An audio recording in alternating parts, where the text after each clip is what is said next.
All you need is a $6 knife and scissor sharpener, your knife, and some ceramic sticks.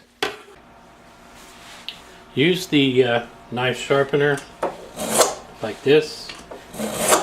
At first it will drag.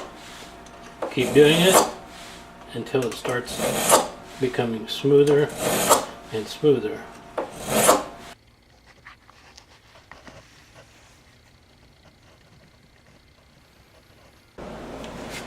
Then to a count of 50. 1, 2, 3, 4, 5, 6, 7, 8, 9, 10, 40, 41, 42, 43, 44, 45, 46, 47, 48, 49, 50.